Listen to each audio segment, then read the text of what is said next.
بسم اللہ الرحمن الرحیم نحمدہ ونصلی علی رسولہ الکریم اما بعد۔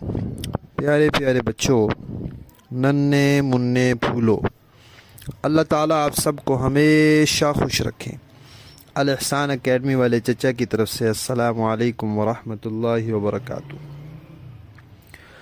پیارے بچوں، ہماری کہانی چل رہی ہے مسجد اقصی اور فلسطین۔ اس کا ایک حصہ ہم سن چکے ہیں، آج ہے اس کا دوسرا حصہ۔ پیارے بچوں، یہ جو فلسطین ہے اس کو پہلے کنعان کہتے تھے۔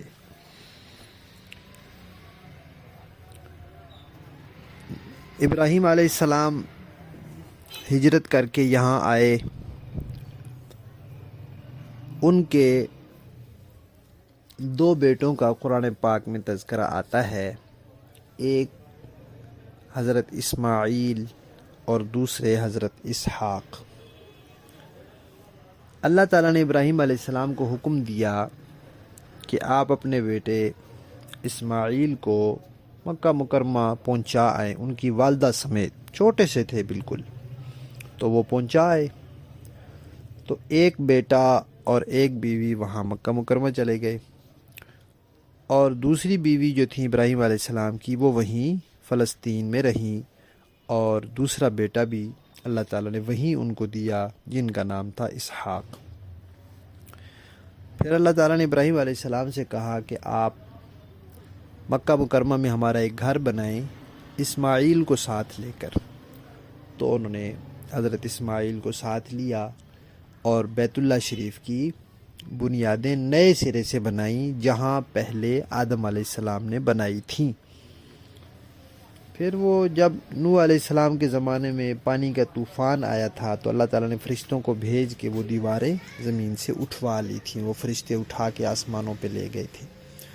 تو اب وہاں وہ دیواریں باقی نہیں رہی تھیں، البتہ زمین کے اندر جو بنیادیں تھیں وہ باقی تھیں۔ وہ بنیادیں کھود کر وہیں سے ابراہیم علیہ السلام نے پھر اس کی دیواریں بنائیں۔ جب یہ بنا لیا انہوں نے تو اس کے 40 سال بعد پھر اللہ تعالیٰ نے ان کو حکم دیا کہ اب آپ فلسطین میں بھی ایک مسجد بنائیں، اور اللہ تعالیٰ کے حکم سے اپنے دوسرے بیٹے کو ساتھ لیں۔ تو پھر انہوں نے وہاں ایک مسجد بنائی جس کو مسجد اقصی کہتے ہیں۔ پھر ابراہیم علیہ السلام فوت ہو گئے تو ان کے بیٹے اسحاق علیہ السلام وہیں رہے۔ پھر اسحاق علیہ السلام فوت ہو گئے تو ان کے بیٹے تھے حضرت یعقوب علیہ السلام، وہ وہیں رہے۔ پھر یعقوب علیہ السلام کے ایک بیٹے تھے حضرت یوسف علیہ السلام۔ حضرت یوسف علیہ السلام چھوٹے سے تھے تو ان کے بھائیوں نے ان کو کنویں میں ڈال دیا تھا، تو پھر وہاں سے ان کو کچھ مسافر اٹھا کر لے گئے، تو وہ پھر اس طرح یوسف علیہ السلام مصر پہنچ گئے۔ پھر وہ وہاں بڑے ہوئے، پھر وہاں اللہ تعالیٰ نے یوسف علیہ السلام کو بادشاہ بنا دیا۔ پھر جب وہ بادشاہ بن گئے تو پھر انہوں نے اپنے بھائیوں کو اور اپنے امی ابو کو بھی مصر بلا لیا۔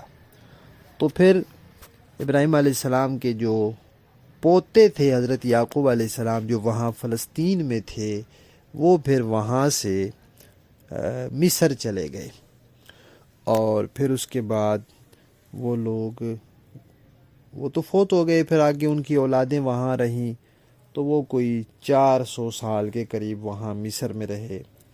پھر اللہ تعالیٰ نے مصر میں موسیٰ علیہ السلام کو پیدا کیا۔ پھر موسیٰ علیہ السلام نے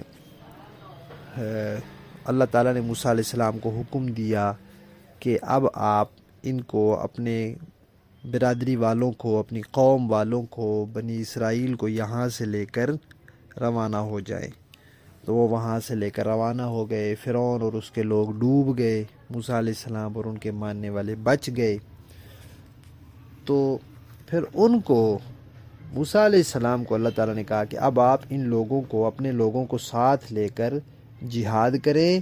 فلسطین پہ عمالقہ قوم کے لوگ قابض ہو گئے ہیں، تو جہاد کر کے ان سے چھڑائے۔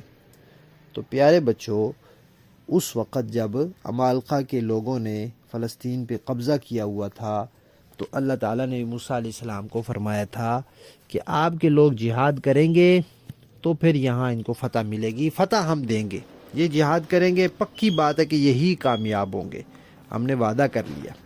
لیکن وہ جو موسیٰ علیہ السلام کے ساتھ لوگ تھے وہ جہاد کے لیے تیار ہی نہیں ہوئے، انہوں نے کہا جی وہ تو بڑے طاقتور ہیں، وہ تو بڑے زور آور ہیں، ہم تو ان سے لڑ نہیں سکتے۔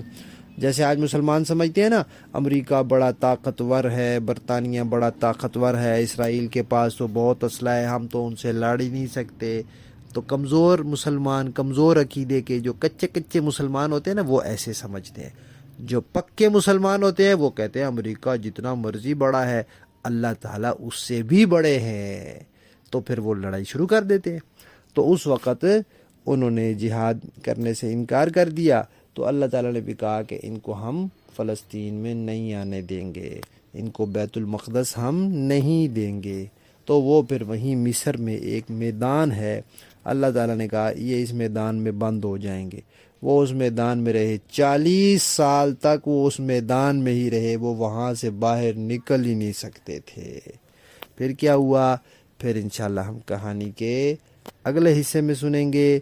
ہماری کہانی مسجد اقصی اور فلسطین کا دوسرا حصہ ختم۔